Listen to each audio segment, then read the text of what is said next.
Hello, builder കരിയറിന്റെ പുതിയൊരു വീഡിയോയിലേക്ക് എല്ലാവർക്കും സ്വാഗതം. ഞാൻ കീർത്തി. അപ്പൊ നമ്മൾ RRB ALP എക്സാമിന്റെ ഫസ്റ്റ് സ്റ്റേജ് ഒക്കെ കഴിഞ്ഞ് സെക്കൻഡ് സ്റ്റേജിന്റെ പ്രിപ്പറേഷൻസ് സ്റ്റാർട്ട് ചെയ്തിട്ടുണ്ട് അല്ലെ. അപ്പൊ ബേസിക് സയൻസ് ആൻഡ് എഞ്ചിനീയറിംഗിൽ ഫസ്റ്റ് വീഡിയോ നമ്മൾ ഓൾറെഡി അപ്ലോഡ് ചെയ്തിട്ടുണ്ട് നമ്മുടെ ചാനലിൽ. കാണാത്ത ആരെങ്കിലും ഉണ്ടെങ്കിൽ ഒന്ന് പോയി കണ്ടു നോക്കുക. ഓക്കെ, അപ്പൊ ഇത് അതിന്റെ സെക്കൻഡ് പാർട്ടാണ്. ഏറ്റവും ഇമ്പോർട്ടന്റ് ആയിട്ട് ചോദിക്കാൻ ചാൻസ് ഉള്ള ബേസിക് ആയിട്ടുള്ള എഞ്ചിനീയറിംഗ് ഡ്രോയിങ്ങിൽ നിന്നുള്ള ക്വസ്റ്റ്യൻസ് ആണ് നമ്മൾ ഇന്നിവിടെ ഡിസ്കസ് ചെയ്യാനായിട്ട് പോകുന്നത്. ഓക്കെ, അപ്പൊ നമ്മുടെ ചാനൽ ആദ്യമായിട്ട് കാണുന്ന ആരെങ്കിലും ഉണ്ടെങ്കിൽ നമ്മുടെ ചാനൽ എക്സ്ക്ലൂസീവ് ആയിട്ട് RRB SSC എക്സാം ഓറിയന്റഡ് ആയിട്ടുള്ള കണ്ടന്റ്സ് ആണ് പ്രൊവൈഡ് ചെയ്ത് തരുന്നത്. നിങ്ങൾ ചാനലിലെ വീഡിയോസ് എല്ലാം ഒന്ന് കണ്ടു നോക്കുക. കാണുന്ന വീഡിയോസ് നിങ്ങൾക്ക് യൂസ്ഫുൾ ആയി തോന്നുവാണെങ്കിൽ മാത്രം നമ്മുടെ ചാനൽ ഒന്ന് സബ്സ്ക്രൈബ് ചെയ്യുക. ഓക്കെ, അപ്പൊ ഞാൻ ഇതിന്റെ ഫസ്റ്റ് പാർട്ട് ഐകാർഡിൽ ആഡ് ചെയ്ത് കൊടുക്കാം. അത് കാണാത്തവർ അതൊന്നുപോയി കണ്ടു നോക്കുക. ഓക്കെ, അപ്പൊ നമുക്ക് എന്ത് ചെയ്യാം, ഇന്നത്തെ വീഡിയോയിലേക്ക് പോവാം. Okay,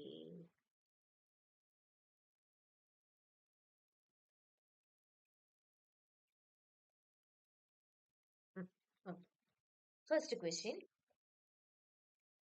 Small bow compass can draw circle less than dash radius.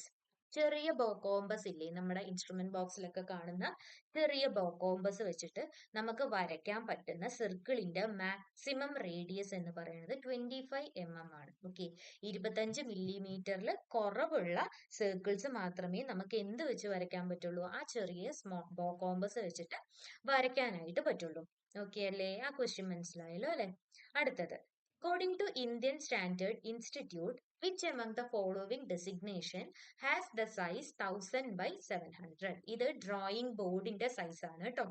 അപ്പം 1000 by 700 സൈസ് വരുന്നത് ഏതിനാണ്? D1 ആണ്. ഓക്കെ, അതിന്റെ ഡെസിഗ്നേഷൻ കൊടുക്കുന്നത് ഇന്ത്യൻ സ്റ്റാൻഡേർഡ് ഇൻസ്റ്റിറ്റ്യൂട്ട് ആണ്. ഓക്കെ, അവരുടെ റെക്കമെൻഡേഷൻ പ്രകാരം അല്ലെങ്കിൽ അവരുടെ ഇത് വെച്ചിട്ട് 1000 by 700 ഉള്ളത് D1-നാണ്. അങ്ങനെയാണെങ്കിൽ നമ്മൾ വേറെ കുറച്ച് എണ്ണത്തിന്റെയും കൂടെ പഠിക്കണ്ടേ? D1-ന് മുന്നേ നമ്മൾ നോക്കേണ്ടത് D0 ആണ്. D0-ന്റെ സൈസ് വരുന്നത് 1500 by 1000 എന്നാണ് വരുന്നത്. ഓക്കെ, അപ്പം D0 1500 by 1000 ആണ്. D1 1000 by 700 ആണ്. അടുത്തത് എന്താണ്? D2 ഉണ്ട് അല്ലെ. D2 എന്താ വരിക? 700 by എന്ത് വരും? 500 എന്ന് വരും. 700 by 500 എന്നാണ് ഏത് വരുന്നത്? D2 വരുന്നത്. ഇനി D3 ആണെങ്കിൽ എങ്ങനെയാ വരിക? 500 by 350 എന്നാണ് എന്ത് വരുന്നത്? D3 ഡ്രോയിങ് ബോർഡിന്റെ സൈസ് എന്ന് പറയുന്നത്. ഓക്കെ അല്ലേ, മനസ്സിലായല്ലോ അല്ലെ. അപ്പൊ നമുക്ക് എന്ത് ചെയ്യാം, അടുത്ത ക്വസ്റ്റ്യനിലേക്ക് പോവാം. The preferred size of the drawing sheets is recommended by the BIS, bureau of Indian standards ആണ് ഡ്രോയിങ് ഷീറ്റ്സിന്റെയും ഡ്രോയിങ് ബോർഡ്സിന്റെയും ഒക്കെ സൈസ് പ്രിഫർ ചെയ്യണത്. BIS-നെ കുറിച്ച് നമ്മൾ കഴിഞ്ഞ വീഡിയോയിൽ ക്ലിയർ ആയിട്ട് പറഞ്ഞു തന്നിട്ടുണ്ട്. കാണാത്തവര് അതൊന്ന് പോയിട്ട് കണ്ടു നോക്കുക. ഓക്കെ, അടുത്തത് നോക്കാൻ പോകുന്നത് എന്താണ്? അൺട്രിമ്മഡ് സൈസ് ഫോർ ഷീറ്റിന്റെ 240 by 330 എന്ന് പറയുന്നത് A4 ഷീറ്റിന്റെ അൺട്രിമ്മഡ് സൈസ് ആണ്. അങ്ങനെയാണെങ്കിൽ അതിന്റെ ട്രിമ്മഡ് സൈസ് എന്തായിരിക്കും? A4 ഷീറ്റിന്റെ ട്രിമ്മഡ് സൈസ് എന്ന് പറയുന്നത് 210 by 297 mm ആണ്. ഓക്കെ, 210 by 2, ഇതെല്ലാം mm പറയുന്ന കാര്യമാണ് കേട്ടോ. ഓക്കെ, അപ്പൊ ട്രിമ്മഡ് സൈസ് A4 ഷീറ്റിന്റെ ട്രിമ്മഡ് സൈസ് 210 by 297 ആണ്. കഴിഞ്ഞിട്ടില്ല, നമുക്ക് കുറച്ച് എണ്ണത്തിന്റെയും കൂടെ നോക്കാനുണ്ട്. A2 സ്റ്റാർട്ട് ചെയ്യാം. A2-ന്റെ ട്രിമ്മഡ് സൈസ് എന്ന് പറയുന്നത്, ട്രിമ്മഡ് സൈസ് ആദ്യം നോക്കാം. ട്രിമ്മഡ് സൈസ് 420 by 594 ആണ്. A2-ന്റെ അൺട്രിമ്മഡ് സൈസ് എന്ന് പറയുന്നത് 450 by 625 ആണ്. ഓക്കെ, അപ്പൊ ട്രിമ്മഡ് സൈസ് 420 by 594 ആണ്. അൺട്രിമ്മഡ് സൈസ് 450 by 625 ആണ്. അടുത്തത് A3-യുടേത് ചോദിക്കാറുണ്ട്. ട്രിമ്മഡ് സൈസ് എന്ന് പറയുന്നത് 297 by 420 ആണ്. 297 by 420 ആണ് A3-യുടെ ട്രിമ്മഡ് സൈസ്. അൺട്രിമ്മഡ് സൈസ് എന്ന് പറയുന്നത് 330 by 450 ആണ്. ഓക്കെ, A3 ഡ്രോയിങ് ഷീറ്റിന്റെ അൺട്രിമ്മഡ് സൈസ് 330 by 450 ആണ്. അടുത്തത് A5 കൂടെ നോക്കാം നമുക്ക്. A5-ന്റെ ട്രിമ്മഡ് സൈസ് 148 by 210 ആണ്. 148 by 210 ആണ് ട്രിമ്മഡ് സൈസ്. അൺട്രിമ്മഡ് സൈസ് വരുന്നത് 165/240 ആണ്. 165/240 ആണ് അൺട്രിമ്മഡ് സൈസ് ആയിട്ട് വരുന്നത്. ഓക്കെ അല്ലേ? അപ്പൊ അൺട്രിമ്മഡ് സൈസും ട്രിമ്മഡ് സൈസും ഷീറ്റ്സിന്റെ എല്ലാം ഇമ്പോർട്ടന്റ് ആയിട്ടുള്ള കാര്യമാണ്. അതൊന്ന് നോക്കി വെക്കണം.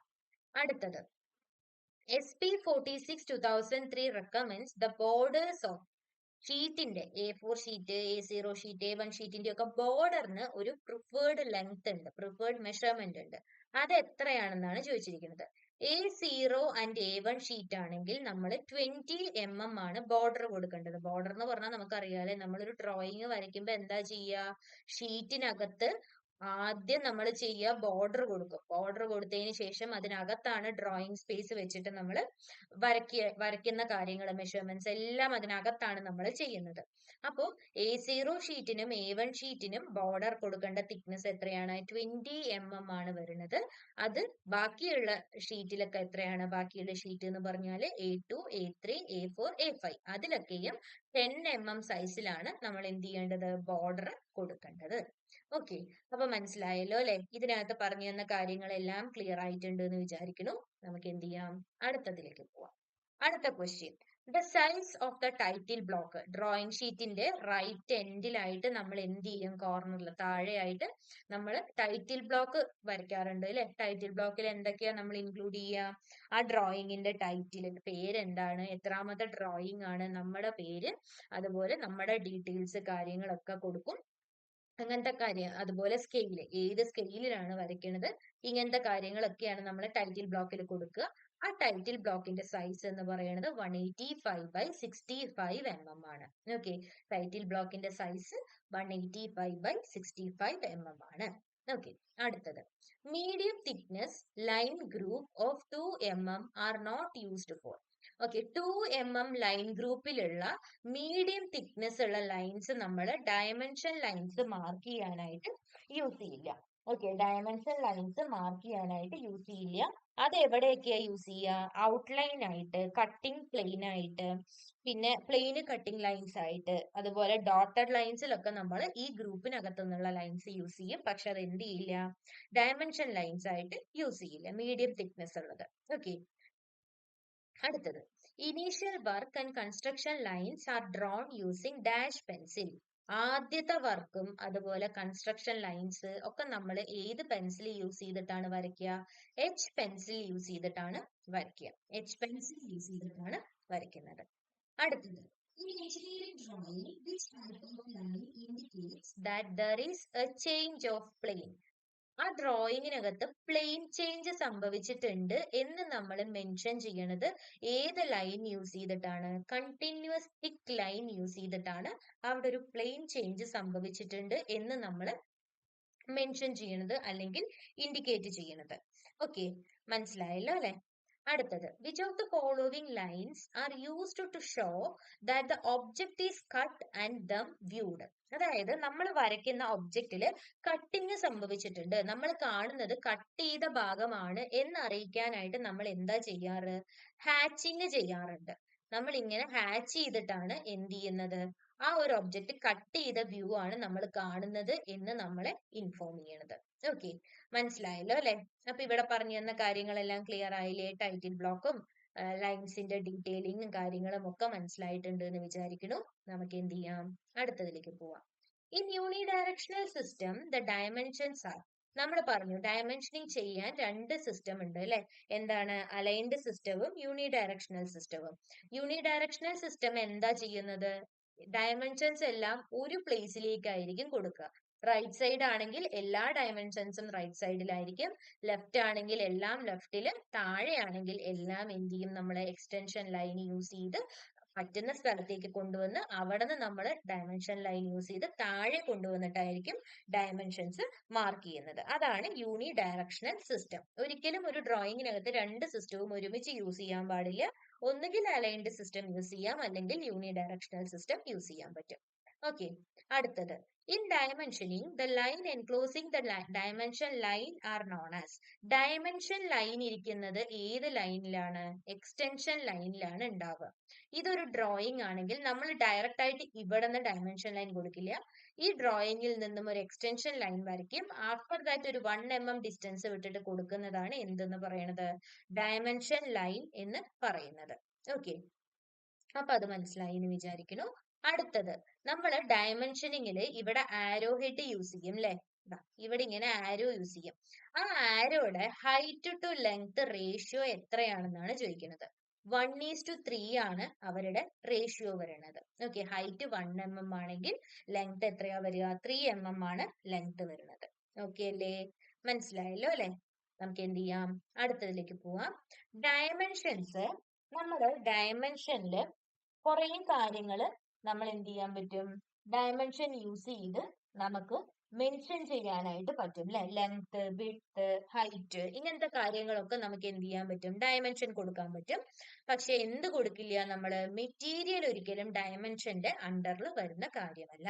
നമ്മൾ എന്ത് മെറ്റീരിയൽ ആണ് അവിടെ യൂസ് ചെയ്യണത് എന്നുള്ളത് നമ്മൾ ഇവിടെ ഡിസ്ക്രിപ്ഷൻ ആയിട്ട് വേറെ ഒരു ബോക്സ് വരച്ച് എഴുതുകയാണ് ചെയ്യുക. അതൊരിക്കലും ഡയമെൻഷനകത്ത് നമ്മൾ എന്ത് ചെയ്യില്ല, മെൻഷൻ ചെയ്യില്ല. Okay. അടുത്ത question. A line which is parallel to vertical plane and making an angle of 50 degrees with horizontal has a length of 5 centimeter from side view. What is its true length? ഒരു line vertical പ്ലെയിനിന് parallel ആയിട്ട് ഒരു line ഉണ്ട്. അത് ഹൊറിസോണ്ടലുമായിട്ട് 50 degree angle ഉണ്ടാക്കുന്നുണ്ട്. അതിന്റെ side വ്യൂവിൽ നിന്നുള്ള length തന്നിട്ടുണ്ട് 5 സെന്റിമീറ്റർ. നമ്മളോട് ചോദിച്ചിരിക്കുന്നത് ട്രൂ ലെങ്ത് ആണ്. ട്രൂ ലെങ്ത് എന്ന് പറഞ്ഞാൽ എന്താണ്, ആ ഒരു horizontal length divided by cos 50 ചെയ്ത് കഴിഞ്ഞാൽ നമുക്ക് എന്ത് കിട്ടും, ട്രൂ ലെങ്ത് കിട്ടും. ഓക്കെ, അപ്പം ഇത്രയും കാര്യങ്ങൾ ഇവിടെ പറഞ്ഞ കാര്യങ്ങളെല്ലാം ക്ലിയർ ആയിട്ടുണ്ട് എന്ന് തന്നെയാണ് വിചാരിക്കുന്നത്. നമുക്ക് എന്ത് ചെയ്യാം, അടുത്ത ക്വസ്റ്റ്യനിലേക്ക് പോവാം. If there is need for center line, then it can be used as a extension line. Okay, നമ്മള് ഒരു ഡ്രോയിങ് വരയ്ക്കുമ്പം അവിടെ സെന്റർ ലൈന് വരികയാണ്. ആ ഡ്രോയിങ്ങിനകത്ത് എവിടെയെങ്കിലും നമുക്ക് എന്ത് വരുന്നുണ്ട്, ഒരു സെന്റർ ലൈന് വരുന്നുണ്ട് എന്ന് വിചാരിക്കും. നമുക്ക് എന്ത് ചെയ്യാം, ഈ ഒരു സെന്റർ ലൈനിനെ എക്സ്റ്റൻഷൻ ലൈൻ ആയിട്ട് യൂസ് ചെയ്യാൻ പറ്റും. ഓക്കെ, സെന്റർ ലൈനിന് നമുക്ക് എന്തായിട്ടും യൂസ് ചെയ്യാം, ആവശ്യമെങ്കിൽ എക്സ്റ്റൻഷൻ ലൈൻ ആയിട്ടും യൂസ് ചെയ്യാം. ഡയമെൻഷൻസ് മാർക്ക് ചെയ്യുന്ന ലൈൻ എന്നാണ് എക്സ്റ്റൻഷൻ ലൈൻ കൊണ്ട് ഉദ്ദേശിക്കുന്നത്. ഓക്കെ, അടുത്തത്. How is tapped hole of diameter 10 mm with 20 mm dimension? ഒരു ടാപ്ഡ് ഹോൾ ഉണ്ട്, അതിന്റെ ഡയമീറ്റർ നമുക്ക് മെഷർമെന്റ്സ് തന്നിരിക്കുന്നത് 10 mm with 20 mm ആണ്. നമ്മൾ എങ്ങനെ അത് ഡയമെൻഷൻ ചെയ്യുക, M10 എന്ന ഡയമീറ്ററിനെയും ഡീപ് 20 എന്നുമാണ് നമ്മൾ എന്ത് ചെയ്യുക അവിടെ ഡയമെൻഷൻ ചെയ്യുന്നത്. ഓക്കെ, M10 ഡീപ് 20 എന്നാണ് നമ്മൾ അവിടെ ഡയമെൻഷൻ ചെയ്യുക. അടുത്ത question. Extension line should start from which part of the drawing? ഡ്രോയിങ്ങിന്റെ ഏത് പാർട്ടിൽ നിന്നാണ് നമുക്ക് എക്സ്റ്റൻഷൻ ലൈൻ സ്റ്റാർട്ട് ചെയ്യുന്നുണ്ടാവുക, ഔട്ട്സൈഡ് നിന്നാണ് അല്ലെ. വ്യൂ ഔട്ട്സൈഡ് ദ വ്യൂ ആണ് അല്ലെ. നമ്മള് വ്യൂവിന്റെ തൊട്ട് ഔട്ട്സൈഡിൽ നിന്നാണ് അല്ലെങ്കിൽ ഔട്ട്ലൈൻസിൽ നിന്നാണ് നമ്മൾ എന്ത് സ്റ്റാർട്ട് ചെയ്യുക, എക്സ്റ്റൻഷൻ ലൈൻസ് സ്റ്റാർട്ട് ചെയ്യുക. ഒരിക്കലും അകത്ത് നിന്ന് എക്സ്റ്റൻഷൻ ലൈൻസ് സ്റ്റാർട്ട് ചെയ്യാനായിട്ട് പറ്റില്ല. ഓക്കെ, അടുത്തത്. In engineering drawing which type of arrow head is used? Engineering ഡ്രോയിങ്ങിൽ യൂസ് ചെയ്യുന്ന ആരോ ഹെഡ് എങ്ങനത്തെയാണ്, closed and filled arrow head ആണ്.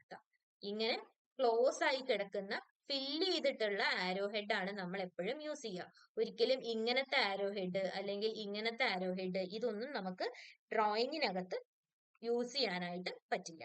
ഓക്കെ, അടുത്ത question. What is the name of the thin continuous line which enclose the dimension lines are generally drawn 1 mm away from outlines? അപ്പൊ എന്ത് മനസ്സിലായി, extension lines thin continuous line ആണെന്ന് മനസ്സിലായി. അത് dimension ലൈനിനെ enclose ചെയ്യുന്നുണ്ട് ആൻഡ് ഔട്ട്ലൈൻസിൽ നിന്നും അതിനുള്ള ഡിസ്റ്റൻസ് എത്രയാണ്, 1 mm ഡിസ്റ്റൻസിലാണ് നിൽക്കുന്നത്. ഏത് ലൈനാണ്, എക്സ്റ്റൻഷൻ ലൈനാണ് ആ ഒരു ഡയമെൻഷൻ ലൈനിനെ എൻക്ലോസ് ചെയ്യുന്ന ലൈൻ എന്ന് പറയുന്നത്. ഓക്കെ, അപ്പൊ ഇവിടെ പറഞ്ഞ കാര്യങ്ങളെല്ലാം ക്ലിയർ ആയില്ലേ. എക്സ്റ്റൻഷൻ ലൈനിനെ കുറിച്ച് തന്നെ കുറച്ച് കാര്യങ്ങൾ പഠിച്ചു. ആരോ ഹെഡിനെ കുറിച്ചും ഒക്കെ നമ്മൾ ഇവിടെ ഡിസ്കസ് ചെയ്തു. അടുത്തത്. Which of the lines is a thin continuous lines with the ends terminating in arrowheads and is enclosed by extension lines, outlines or center lines? Arrow ഹെഡിൽ ടെർമിനേറ്റ് ചെയ്യുന്ന ലൈൻസ് അതെന്താണ്? തിൻ കണ്ടിന്യൂസ് ലൈൻസ് ആണ്. Enclose ചെയ്തിരിക്കുന്നത് extension lines അല്ലെങ്കിൽ എന്താണ്? Centre lines ആണ്. ഏത് ലൈനാണത്? Dimension line ആണ് അല്ലെ? എക്സ്റ്റൻഷൻ ലൈൻ എൻക്ലോസ് ചെയ്യുന്നത് ഡയമെൻഷൻ ലൈനെയാണ്. ഡയമെൻഷൻ ലൈനിന്റെ രണ്ട് സൈഡിലായിട്ടാണ് നമുക്ക് എന്ത് കാണാൻ പറ്റുക? ആരോ ഹെഡ് കാണാനായിട്ട് പറ്റുന്നത്. ഓക്കെ, അടുത്തത് the scale of A drawing is given as 1:20. What is the representative fraction? 1:20 എന്ന് പറഞ്ഞാൽ റെപ്രസെന്റേറ്റീവ് ഫ്രാക്ഷൻ എന്താണ്? 1/20 തന്നെയാണ് റെപ്രസെന്റേറ്റീവ് ഫ്രാക്ഷൻ. അടുത്തത് what is the representative fraction of A line whose length is 24 centimeter on the drawing sheet representing an actual length of 6 meter? അപ്പൊ എന്താണ്? Drawing ഷീറ്റിൽ ഉള്ളത് by actual length ആണ്. ആക്ച്വലി 6 മീറ്റർ ആണ്. അപ്പൊ നമുക്ക് എന്ത് കിട്ടി? 600 സെന്റിമീറ്റർ എന്ന് കിട്ടി. രണ്ടും 6 വെച്ച് ഡിവൈഡ് ചെയ്യുമ്പോൾ നമുക്ക് എന്ത് കിട്ടും? 4/100 എന്ന് കിട്ടും. 4/100 എന്ന് പറഞ്ഞാൽ എന്താണ്? 1/25 ആണ്. സോ നമ്മുടെ റെപ്രസെന്റേറ്റീവ് ഫ്രാക്ഷൻ എന്താണ്? 1:25 ആണ് റെപ്രസെന്റേറ്റീവ് ഫ്രാക്ഷൻ ആയിട്ട് വരുന്നത്. ഓക്കെ, അടുത്തത് a line of 10 centimeter is drawn on the drawing sheet. Drawing ഷീറ്റിൽ 10 സെന്റിമീറ്റർ ആണ്. ആക്ച്വൽ ലെങ്ത് എത്രയാണ്? 25 mm ആണ്. അപ്പൊ ഇത് എത്രയാണ്? 100 mm ആണ് ഇവിടെ വരുന്നത്. ഓക്കെ, അപ്പൊ ഇതിനെ നമുക്ക് എന്ത് ചെയ്യാം? റെപ്രസെന്റേറ്റീവ് ഫ്രാക്ഷൻ എന്ന് പറഞ്ഞാല് ഇവിടെ 4ഉം ഇവിടെ 1ഉം ആണ്. ദാറ്റ് മീൻസ് 4:1 ആണ് റെപ്രസെന്റേറ്റീവ് ഫ്രാക്ഷൻ ആയിട്ട് വരുന്നത്. ഓക്കെ അല്ലേ? അപ്പൊ ഇത്രയും കാര്യങ്ങൾ മനസ്സിലായില്ലേ? അടുത്ത question, what is the typical scale in which the representative fraction is 1:1? 1:1 representative fraction വരുന്ന ഏത് സ്കെയിൽ ആയിരിക്കും അത്? ഫുൾ സൈസ് സ്കെയിലാണ് നമുക്ക് 1:1 representative fraction വരുന്നത്. ഓക്കെ, അപ്പം ഇവിടെ പറഞ്ഞ കാര്യങ്ങളും ക്ലിയർ ആയിട്ടുണ്ട് എന്ന് വിചാരിക്കുന്നു. റെപ്രസെന്റേറ്റീവ് ഫ്രാക്ഷനെ കുറിച്ചും ഒക്കെ നമ്മൾ ഡിസ്കസ് ചെയ്തു.